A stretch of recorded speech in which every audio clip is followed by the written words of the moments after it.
നമസ്കാരം, ഞാൻ രേവതി ഉദയൻ. കൊച്ചി പുറംകടലിൽ മുങ്ങിയ MSC എൽസ 3 എന്ന കപ്പൽ മുങ്ങിയത് മുതൽ മുത്തശ്ശി കഥയിലെ പോലെ അഭ്യൂഹങ്ങൾ പരക്കുകയാണ്.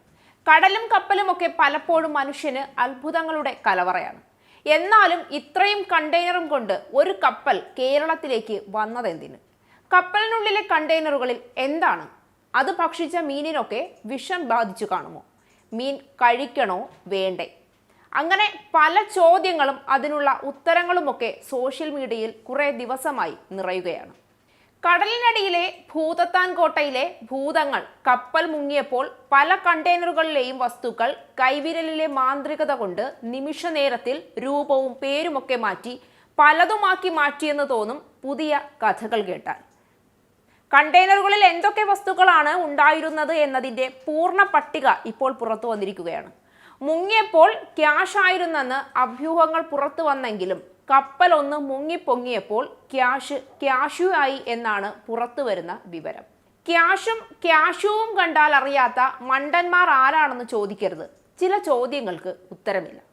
ഇനി എന്തൊക്കെയാണ് കണ്ടെയ്നറുകളിൽ ഉണ്ടായിരുന്നത് എന്ന് പുറത്തു വരുന്ന കണക്കുകൾ പ്രകാരം നോക്കാം. കാൽഷ്യത്തിൻ്റെയും കാർബണിൻ്റെയും സംയുക്തമായ കാൽഷ്യം കാർബൈഡാണ് 13 കണ്ടെയ്നറുകളിൽ ഉണ്ടായിരുന്നത്. ഇത് വെള്ളവുമായി ചേർന്നാൽ അസറ്റിലിൻ വാതകം ഉണ്ടാകും. അസറ്റിലിൻ വാതകം വളരെ പെട്ടെന്ന് തീ പിടിക്കുന്നതാണ് എന്നതാണ് അതിൻ്റെ പ്രത്യേകത. മാത്രമല്ല, ഈ രാസവസ്തുവും മനുഷ്യ ശരീരവുമായി നേരിട്ടുള്ള സമ്പർക്കം പലതരത്തിൽ അപകടകരവുമാണ്. ഇതിൽ 8 എണ്ണം മുങ്ങിയ കപ്പലിന്റെ അകത്തെ അറയിലും ബാക്കിയുള്ളവ പുറത്തുമായാണ് സൂക്ഷിച്ചിരുന്നത് എന്നാണ് പുറത്തു വരുന്ന വിവരം. കണ്ടെയ്നറുകളുടെ പൂർണ്ണ വിവരങ്ങൾ അധികൃതർ ഇതുവരെ പുറത്തുവിട്ടിരുന്നില്ല. കപ്പൽ പരിശോധിക്കാൻ കമ്പനി അധികൃതർ ഇന്നെത്തും. കസ്റ്റംസിന് കൈമാറിയ പട്ടികയിൽ 4 കണ്ടെയ്നറുകളിൽ ക്യാഷ് അഥവാ പണമാണെന്നാണ് രേഖപ്പെടുത്തിയിരുന്നത്. പിന്നീട് നടന്ന പരിശോധനയിൽ ഇത് ക്യാഷു അഥവാ കശുവണ്ടിയാണെന്ന് വ്യക്തമായതായി അധികൃതർ പറയുന്നു. ക്യാഷുവും തമ്മിൽ അല്ലറ ചില്ലറ ഇംഗ്ലീഷ് അക്ഷരങ്ങളുടെ ബന്ധമല്ലാതെ വേറെ ഒരു പുലബന്ധവുമില്ല എങ്കിലും ചിലതൊക്കെ മാറിമറിയുന്നുണ്ട്. കാൽഷ്യം കാർബൈഡും പോളിമർ അസംസ്കൃത വസ്തുക്കളും മാത്രമാണ് അപകടകാരികളായി കണ്ടെയ്നറിലുള്ളത് എന്നാണ് വിവരം.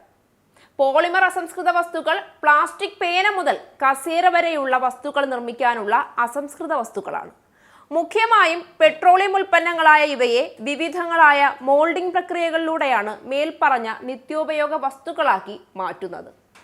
തീരത്തടിഞ്ഞ പ്ലാസ്റ്റിക് ഉൽപ്പന്നങ്ങൾ നിർമ്മിക്കുന്ന പോളിപ്രൊപ്പിലീൻ തരികൾ ഭക്ഷിക്കുന്നത് ജലജീവികളുടെയും പക്ഷികളുടെയും ജീവന് ഭീഷണിയാണ്.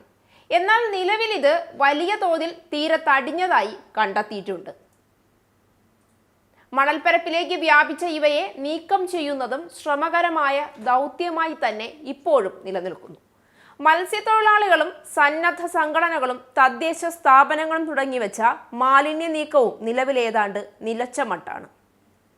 കൈകാര്യം ചെയ്യാൻ പറ്റുന്നതിലേറെ മാലിന്യത്തിന്റെ അളവ്, മാലിന്യ നീക്കത്തിന് മതിയായ സംവിധാനത്തിന്റെ പോരായ്മ എന്നീ 2 പ്രശ്നങ്ങളാണ് പ്രതിസന്ധി സൃഷ്ടിക്കുന്നത്. പലയിടത്തും തീരത്തടിഞ്ഞ മാലിന്യത്തിനുമേൽ വീണ്ടും തിരയടിഞ്ഞ് മണൽ മൂടിയിരിക്കുകയാണ്. വഴുവഴുപ്പുള്ള മണൽ അരിച്ചെടുത്താൽ മാത്രമേ പ്ലാസ്റ്റിക് ഉൾപ്പെടെയുള്ളവ ശേഖരിച്ച് നീക്കം ചെയ്യാനാവൂ. ഫലപ്രദമായ അരിപ്പകൾ ഇതിനായി വേണ്ടിവരും. ഇതിനകം ചാക്കുകളിൽ ശേഖരിച്ച പ്ലാസ്റ്റിക് ഗ്രാനൂളുകളും ഉത്തരവാദിത്തപ്പെട്ടവർ തീരത്തു നിന്നും ഇതുവരെയും എടുത്തു മാറ്റിയിട്ടില്ല. ഇനി ബാക്കിയുള്ള ചില കണ്ടെയ്നറുകളിൽ തേങ്ങയും കശുവണ്ടിയും നട്ട്സുമാണ്.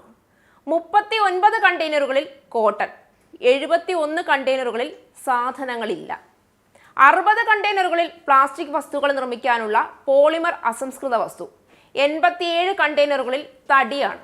അതേസമയം മുങ്ങിയ കപ്പലിൽ നിന്നുള്ള കണ്ടെയ്നർ മാലിന്യങ്ങൾ ജില്ലയിലെ തീരങ്ങളിൽ അടിഞ്ഞത് പൂർണ്ണമായും നീക്കം ചെയ്യാത്തത് വലിയ പ്രതിസന്ധിയും സൃഷ്ടിക്കുന്നുണ്ട്. 643 കണ്ടെയ്നറുകൾ എന്നാണ് സർക്കാർ ആദ്യം വിശദീകരിച്ചത്. പട്ടികയിലുള്ളതെന്നാൽ 641 എണ്ണം മാത്രം. കടലിൽ മുങ്ങിയതിലും കൂടുതൽ കണ്ടെയ്നറുകളും വസ്തുക്കളും കണക്കിൽ മുങ്ങിയെന്നോ മുക്കിയെന്നോ വേണം പറയാൻ. ആര്, എന്തിന്, എങ്ങനെ എന്നതൊന്നും ചോദ്യമല്ല. ഈ കപ്പൽ മുങ്ങിയതിലുൾപ്പെടെ രാജ്യത്തിന്റെ സുരക്ഷയിൽ ഉയർത്താവുന്ന ചോദ്യങ്ങളും അഭ്യൂഹങ്ങളും ഇനിയും ബാക്കിയാണ്.